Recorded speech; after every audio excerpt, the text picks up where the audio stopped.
Hello and welcome to this week's episode of the Africa EV Show with me, Njenga Hakeenah. It is always a pleasure having you join us for conversations on electric vehicle adoption across different African countries.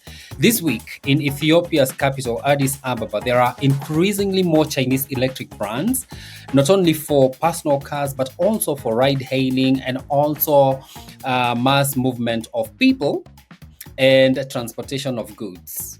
Ethiopia has taken one of Africa's most aggressive stances on electric vehicles, banning the import of gas-powered cars, slashing EV taxes, and setting an ambitious target of 500,000 EVs by the year 2030.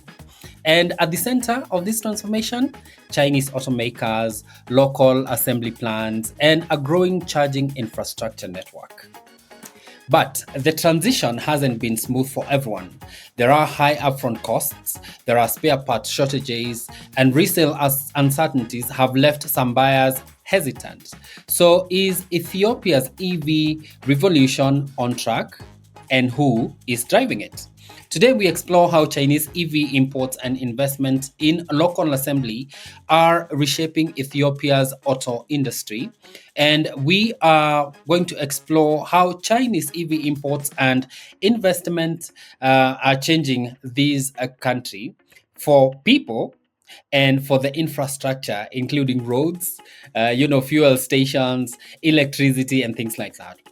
We also examine whether this ambitious shift can reduce the country's reliance on costly fuel imports. To discuss this, I am joined by Sarah Asefa, a journalist based in Addis Ababa, Ethiopia. And since 2020, she has written several pieces on electric mobility, the environment, climate change, and food, with her byline appearing in various publications across the world.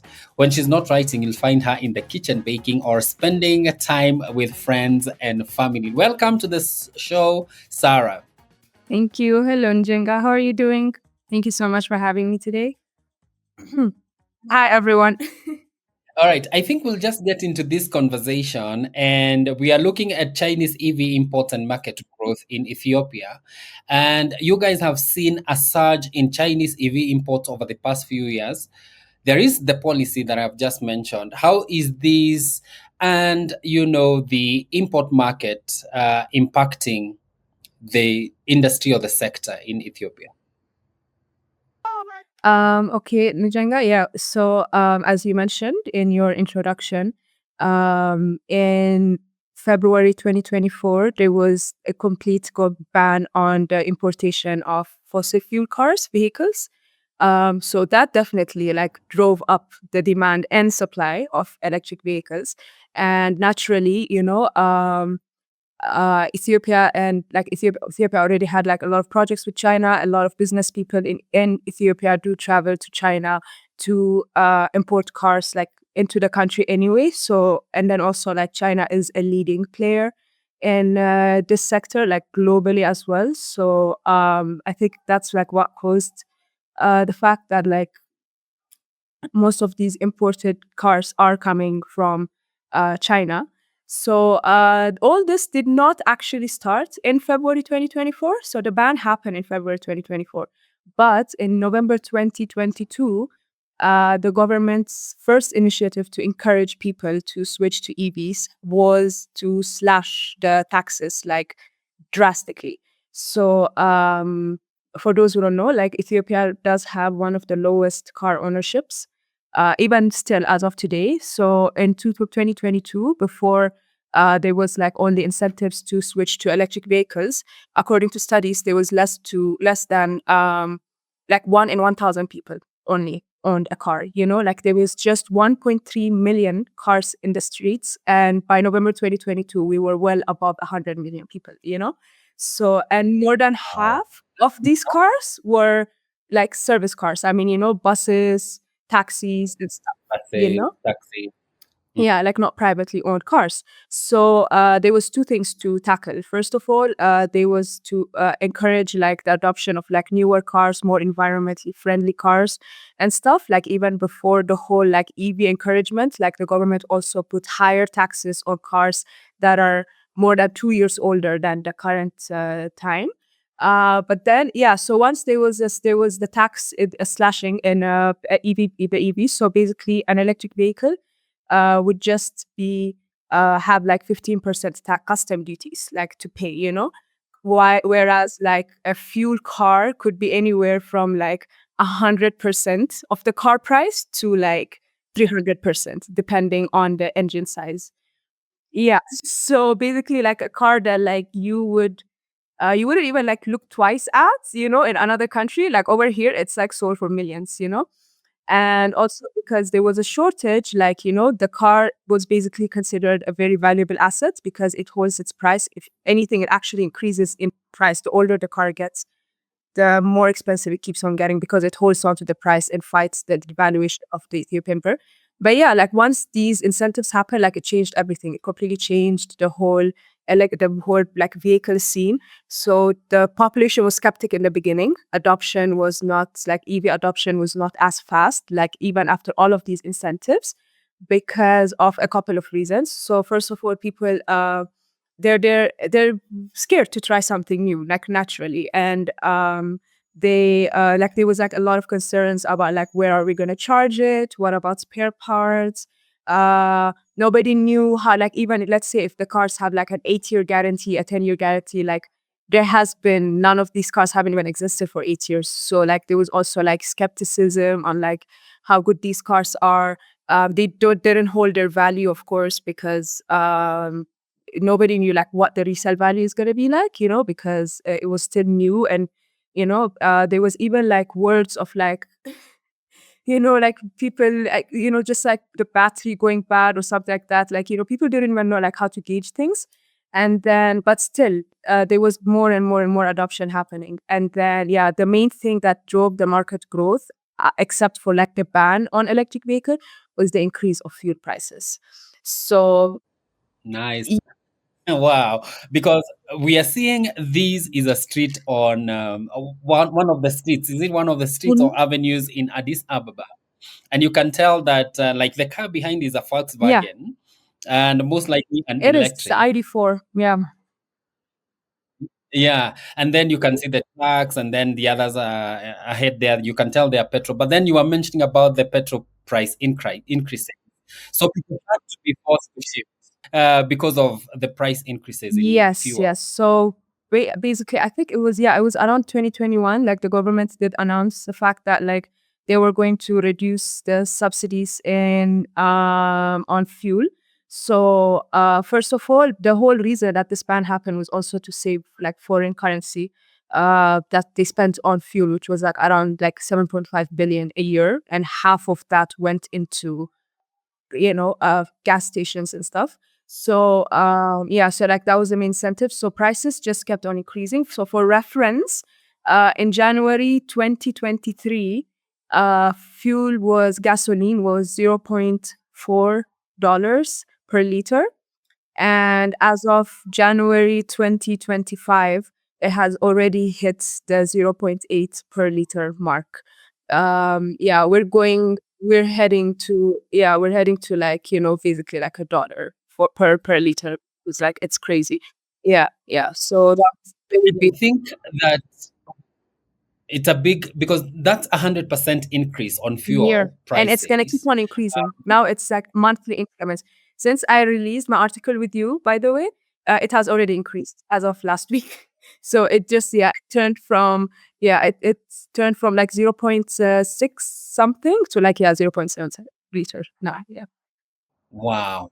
And you can imagine how much if Ethiopia was to stop importing this fuel, how much in savings it would make. But I know we are getting to that shortly after here, later in this conversation. But first, let's focus at local assembly and how do Chinese EVs compare to traditional fuel powered vehicles regarding affordability, performance, and maintenance, even before we get to the local assembly. I know you have mentioned a bit of it, but are the price discrepancies now so noticeable between ICE vehicles or internal combustion engine vehicles and EVs? Okay, so again, the market of vehicles in Ethiopia is a bit more complicated and like funny to a certain extent, like even to understand. So as I said before, like fuel cars really held their price in the past for some reason. Like I mean, there are many reasons. Like people like for example, I don't know if you have it in Nairobi, but then have you like the Toyota Beats? Like a Yes, yes. 2004 model, for example, is up to like one, like it depending on the state and everything, it's like up to 1.8 million birr, which if Wow. you even convert it, my bad, convert this one, but yeah, it's very important like, to It's like $10,000 yeah, thereabout exactly or 13, above that? more than 10, like 13K basically. Like you could $13,000 only for a 20-year-old car. literally, so because people just liked to, yeah, $13,700 because there was a lot of factors, like the spare parts for these cars is like just it's dirt cheap. Like your car, it could be completely smashed and then like it's gonna be fixed like in a week, like so there was that people were used to it. It didn't like eat up that much fuel. And again, like fuel was not that expensive in the past. So yeah, like while electric vehicles was the opposite. Electric vehicles, despite the tax incentives, the original price of these cars is on the higher side, just generally speaking. So even before like all taxes, even before they come here, before the transportation costs and everything, the price of this car, for example, like the price for fossil fuel cars, what made them expensive was the tax. Whereas for electric vehicles, it's the opposite. It's the actual price of the car that is a bit on the higher side. And also, yeah, so that was like, so, in the beginning, there, it took some time for like the prices to even like be like similar. But currently, the demand of fuel cars is just like falling so fast. Yes. So like even like people who held their car just for it to like, as I said, keep its value and keep getting more expensive. Now they're just like they just don't want to sell it at a loss. They're just like, even if I sell it for the price that I bought it, it's okay. Yeah.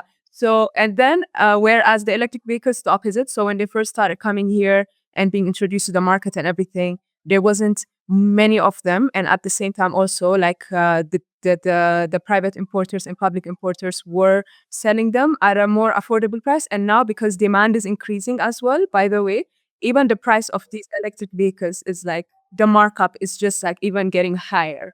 Yeah, so like last year, for example, the BYD Seagull, which is like a very common car for even the one that's like shown right here. This was I forgot the name of this car. Yeah, like names are like Yeah. a lot. It's there's like so many of them, but like yeah, so like the BYD Seagull, for example. The price of it was 1.1 mil. No, I mean, it was 1.7, 1.8 mil as of last year. And then right now it has climbed up to like 2.6, 2.7, depending who you're buying it from, like in millions, but also that's also because of the bird devaluation, by the way. There was extreme devaluation in the past year as well. But yeah, like the cars definitely, but at the end of the day, they're also like still cheaper than a lot of the fuel cars. For example, like even the luxury like ID4, ID6 and stuff, they're like, cheaper than like the few like Tucson cars or like the Toyota like RAV4 and stuff like that. Like they're much cheaper. And then I feel like it also feels better when you're like spending your money on the car itself than you are on like taxes, because we're talking about like brand new cars. At the end of the day, I can't compare like a brand new car with a car that has been around for like years as well. Like naturally the brand new car is going to be a bit more pricey, and they're still not more pricey than the fuel cars. So that's definitely more like making them more affordable. Also like for future, right now there are like more insurance companies offering insurance on car batteries. there have been like official importers and assemblers for like Chinese EV vehicles here as well. So like spare parts is not going to be a problem anymore. And also like the importing of spare parts by companies, the government has completely like eliminated all taxes, you know? Yeah, like there's zero tax on like importing spare parts as a company, not as a private person, of course, as a private entity. But yeah, so like also like the tax on importing like semi-assembled electric vehicles is just 5% as well. So like the incentives are there. It is more like affordable, and then also just as a comparison, it costs 20 birr, which is like not even like 5 cents. It's not even Yeah, a, like it's like 20 birr yes, is like not even a dollar. it's not even it costs 20 birr Yeah. to charge for example, an ID4, even like let's just hold like an ID4 from 20% to 80 to 90%. It costs 20 birr, whereas fuel prices, as we have said, is $0.8 per liter. So just like make the comparison. Like people are like fuel prices really, really like they're like EV owners like are saving hundreds and thousands of birr on which is thousands of dollars on just like saving from like charging up, and then like besides that also there's like fuel shortages as well. So there's usually like queues by like fuel stations and stuff, so like they're also like saving time as well. So I would say definitely it's an affordable, the cars are like more affordable than um the internal combustion vehicles, and at the same time they're like we're talking like brand new cars, so And I think the car that you said you could not remember, it's a Changan Ben yes, bar. Easton. And Yes. yeah, and this is one of the taxi drivers that you featured who had to shift from an ICE vehicle to this EV. And he was telling you that the savings he's making are enormous, that there was apprehension and kind of fear at first until he was able to provide comfortably for his family. And then he was like, oh man, this is the way to go. 100%. So this is Solomon. He was Yeah. the main subject for my article. And yes, as you said, he by the way he bought the car on bank loans as well. So he's also paying bank installments, which is around like $500 a month, and he has still been like able to comfortably provide for his family. So you could only imagine like how much this car is saving him, because also as a ride hailing driver you also need to remember that time is also like very precious, so like let's say if you spend like hours lining up for fuel every week, even like it really does like affect their work a lot. Sometimes because of lack of fuel they would stay home and like not work on that day as well and stuff. So he was telling me like there was huge hesitation in the beginning. He was also like an electrician, and he also like has a family, and he had like a decent IC car, and like it wasn't like it was breaking down and everything. But he just decided to make the shift. He knew it was a good idea. And then like also, as I said, as the demand increased, because the supply cannot like fill it, like catch up as fast. The prices of these cars have been increasing, just like naturally, like the dealers and the brokers and like they've been like increasing the price, like the players in this EV market see. So he knew like the prices, like since he bought this car, which was 6 months ago, and compared to today, like the car has already the price of the car has already increased by like around like $600 to $700. Yes, exactly. Like just in the 6 months, because also because of the devaluation of the birr as well. Like yeah, the birr against foreign currency. So yeah, he knew that like if he keeps on waiting, like eventually this has to become the move, because also he spent all of this like he had no profit because he was spending all of his money on fuel. So, and then which is only projected to increase, like, in the coming, like it's like literally increasing in increments now of like a month, 2 months, I think. So he just knew that like, it's a race against time, and like he had to get this electric vehicle. And now all the stakeholders around him as well are just like, yeah, it was a great idea, Yeah. It is. and I think it is good to see such changes happening, and I think now we can shift because the price of the EVs in Ethiopia, of course, is affected by the fact that most of them are imported. But then when we start talking about local assembly, we know that prices will go down. 100%. Um, and there are manufacturing partnerships which are driving economic growth in Ethiopia. And one of the most notable company is Beline Kindia. I hope I'm saying that Yeah, right. I'm Which equally clueless in that as you. Don't worry, it's perfect. Yeah, Belaina Kindi. Yeah. yeah, they recently launched 100 electric buses in Addis Ababa. What are the active or planned partnership between Ethiopia and Chinese companies for local EV companies of production and assembly are there?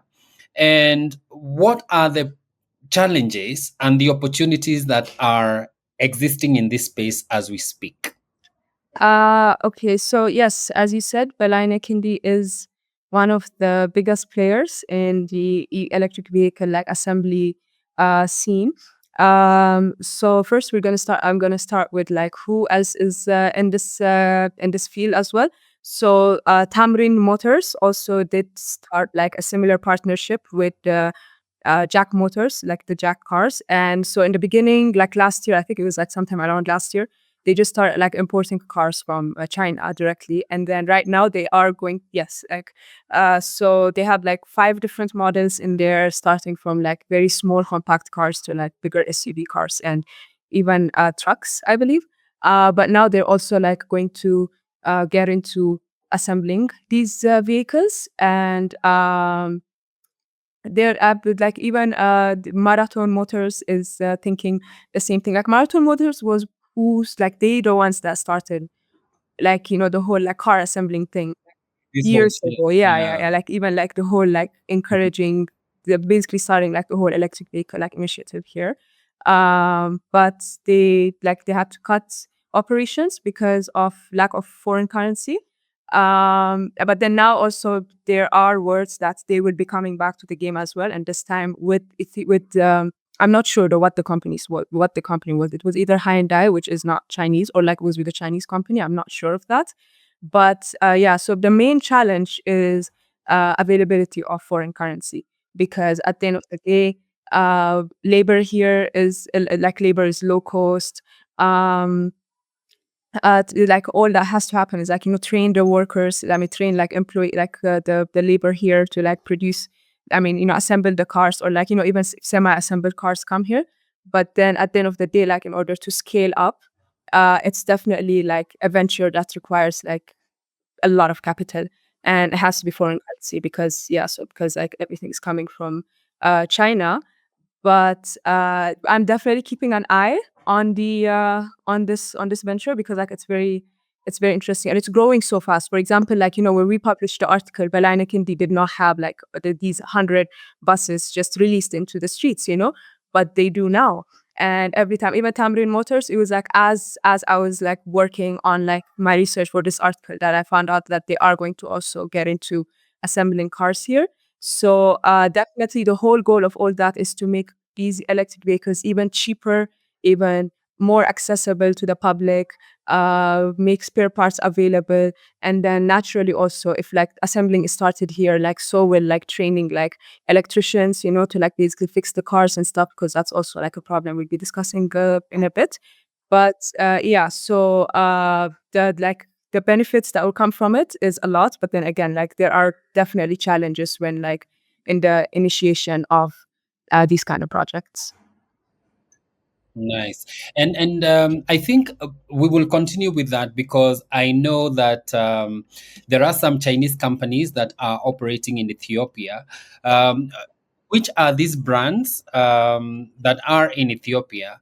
And what are the strategies they are using to penetrate the market? For instance, in Kenya, just like 2 days ago, I did a story on a company that is launching small cars for taxi business, and their entry is that one day a week the money goes to the taxi driver. They don't remit it to the taxi company. And then on public holidays, all the money goes to the drivers. But because they are leasing these vehicles, they are paying $25 per day for this car, which is very affordable for many of those drivers. But in Ethiopia, what are the strategies that these companies are using, the brands that you will mention that are there? Okay, so again, yeah, so like different companies are using different incentives, but so the most common one I would say is more access to installment plans. So like Ethiopia, unlike a lot of other countries, that it didn't have much of that concept. It's like you buy your car by like money upfront, like right then and there. That's Gosh. cash only. Yeah. That's how it used to be. And then like Yeah. installment plans Mm. started, like, especially like if you have like, it's like through a company and stuff like that. Like that did start like a few years ago, like just on even normal cars. But now it's everywhere. Like for electric vehicles, there's like for example, like I've mentioned,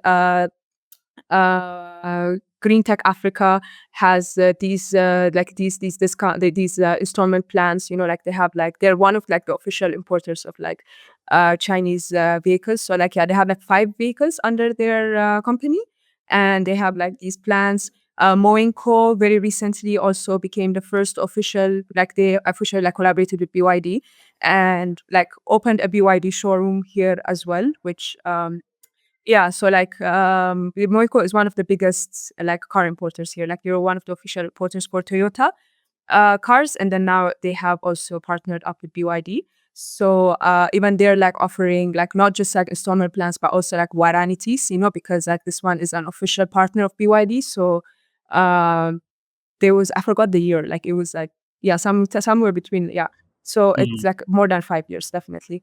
And so there's that, and then yeah, so mainly it's like installment plans, repair plans, because like also this is that, like that's what people were always worried about, like availability of spare parts. What are we going to do? Because like again, even what Solomon, like the subject for my like for my previous article, has mentioned is if anything goes wrong for the car, like if like there's no official showroom for that certain car here, you're gonna have to order the spare part, and then that would take like weeks to months. So basically the car just sits at home if it was like a very important spare part. So it's not even like just prices, it's also like availability. So now, for example, even Moinco, that's like what the like what they're trying to like achieve is like just have abundant spare parts here, the same way they did like for Toyota. So yeah, that's like the main incentives that they're giving. And then like as you said, also like for ride hailing companies, one of like the first and the biggest ride hailing company that we have called Ride. Last year they did announce that like they are allowing anyone, any driver that they have that works for them, to bring in their old car and then give it to them, and then basically like get an electric vehicle in return, like a Chinese electric vehicle.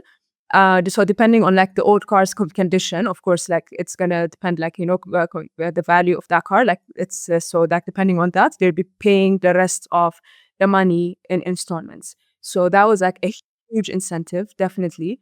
Um, Even like they keep on pushing like us to order like electric vehicles. Like we get like discounts and stuff like that when we order electric vehicles, like via the app as well. So yeah, so definitely there is, even like there are like companies that as you said, like just ask you to deposit 200, but like for us it's like it's up to like $5 like every day, and then like once it reaches a certain amount, you get the car, and then like after that you pay like monthly installments. So like there has been like so much incentives, like just to drive up Nah. people, yeah, because people are going to switch to these electric vehicles eventually, like there's no like other choice. Yeah. So yeah, so it's just, who do they buy it from? Definitely. And I think that's a really interesting strategy because I have seen the trading options here in Kenya, but they're usually on ICE vehicles. But if I can trade my ICE vehicle for an EV, then that Oh, sounds that's that's really what that's what most of amazing. the ride hailing that the drivers are doing, by the way. Like even there were other drivers that I interviewed too for my piece, and almost all of them, like they didn't buy like a brand new EV. They had like an ICE vehicle, and they just like swapped it for an electric vehicle. They're even like giving incentives to Ladas. Like Mhm. the blue, like very old, uh super old, like taxis that have been like existing here. Now they're just telling Mhm. them like, give us your car, and then like, like, yeah, you Your get a old brand new ones, and then EV. Yes, yes. So yeah. that's interesting. That's interesting. Of course, these partnerships are coming in. You've mentioned like Yeah. Belaine, Kindie, and Moenko, and everyone else. They are dealing either with BYD or all of the Chinese cars that are coming, Chinese car brands that are coming in. So there is BYD. We have seen a Xiaomi somewhere. Yeah, yeah. Oh, yes, yes. Like, that was I private have not importer. seen this in Nairobi, Yeah, by there's the way. even like yeah, there's like very fancy cars coming, electric vehicles coming as well. People are just going crazy to a certain extent, like having fun Yeah. with it. So yeah. I know we can have these conversations forever, but let's move on to the charging infrastructure. Mm-hmm. And when we are talking about charging infrastructure, we have seen that people are held back by either the lack of it or the prices of the EVs, which have been the biggest Mm-hmm. concerns. But how is Ethiopia's EV policy making EVs affordable? You've mentioned a bit of that, but then it sounds like it is, private companies that are offering these incentives. But if the policy is enabling affordability of the vehicles for the average EV consumer or Ethiopian buyer, is the policy making it possible for a regular, ordinary Ethiopian to buy this? And when it comes to infrastructure, charging infrastructure, is the policy helping? Like saying we have to have this many by the end of this year. Are there steps being taken to expand charging infrastructure now that Ethiopia is leading the way in many African countries, or for many African countries, on EV adoption? Okay. To answer to your first question, as far as I know, there hasn't been any like government laws or like regulations on keeping the prices of EVs, let's say, like affordable or accessible or so on. It has mostly been being decided by like the market, so like supply and demand has been like what's like basically driving deciding the prices. So there's no such thing as like, oh, you cannot mark up the car to like more than like 50% of the price or like 100% or whatever. Yeah, like, so it's mostly like the dealers, like the players in the EV scene that are like deciding up the prices of these cars. The only one that the government is very, very involved in is public transportation. So yeah, all of these buses, like again, like the ones that Belaine Kinde has built and stuff, like the main incentive was like to make it as cheap as possible and make as many as possible as well, which is like what. So there was a lot of incentives given to like companies trying to do anything like this, whether they are private or like government affiliated, for them to like start up like assembling plants here.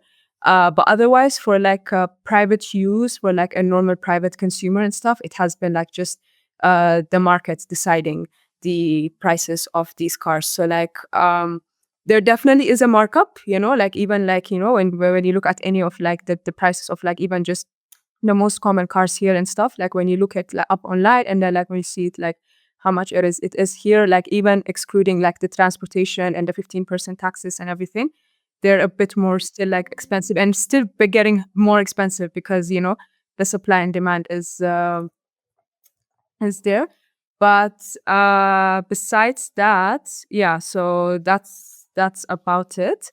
And then for the charging infrastructure has been like very impressive, honestly, because like even when I wrote like my first piece on like on electric vehicle and stuff, like when I started like doing the researches and all a few years, I mean, if like just almost like a year ago, um there was like not even there was less than like 7 charging stations that I could find, like excluding the ones that were in government offices, like they were like big hotels and stuff saying that they were charging stations, and I actually like went there and I checked, I didn't find any. And then just within these few months, as I was like keeping an eye on this, like there has been like so many like charging station projects. So for example, the one that you're showing right now, it's built by Ethio Telecom. So again, the main players in this game are what do you call they are the main players in this game are government companies as well. So Ethio Telecom is basically like the biggest telecom company we have here, almost like your Okay. Safaricom. The Yeah. Safaricom. So yeah, Uh-huh. so like this one was actually before it was inaugurated, like before like it officially like started operations. Now when you pass by it, there are queues. Like we could already see that there's like almost 10 charging stations, I think. And Really? there's already Mm. like queues on Mm. those, like so Waiting to to have, charge. yeah, the plan is to have like one of these at least in like all the main like hotspot like hubs in the city, and then definitely like expand nationwide. So like in Addis Ababa, progress is going very fast, infrastructure wise. Like there's like charging stations. Like all the new buildings have been required to build their buildings with charging stations. All government offices have charging stations as well. Um, and also yeah, like even like already existing company buildings to have like like all apartments have been required to like build charging stations. There have been more professionals that could come and like build a charging station in your own house. Like even if you just like we buy an EV and then like you want to build it, you want to have that like the charging station in your home. Like last year it was so hard. It was like, as far as I know, there was like two guys that did it, and then like yeah, and Wow. then now it's just like almost like there are like so many electricians already offering the service. So the change is big. Wow. I can imagine because when you look at the kind of shift and even the streets that we looked at today, when you see 3, 4 EVs in that Mm-hmm. frame, it tells you something. Oh yeah, yeah, That the numbers, that the minds are shifting, and that people are becoming more accepting of these yes. EVs, and it's very good thing to see in Ethiopia. And it's a wonderful kind of conversation that we have had with you, Sarah. Thank you for your Thank you time. so much. It's always so good to have these Thank you. Thank you. conversations, It's and also amazing. where we are. From affordable minibuses to luxury SUVs, Ethiopia's roads are transforming. We have seen that in the images that we have been able to splash. And the question isn't just about cars, it's about jobs, it's about energy security and the future of mobility in this East African country. And that brings us to the end of today's conversation on what's next for Ethiopia's EV market. Local assembly plants like Belaini Kindie Motors and partnerships with Chinese giants like BYD and Jack are definitely a step that will help overcome current hurdles, but how fast remains to be seen. Thanks for tuning in. If you enjoyed this episode, please subscribe and leave us a review. We have more amazing episodes on YouTube here and on our website, www.chinaglobalsouth.com. And until next time, it's goodbye from me. Keep enjoying the shows that we have.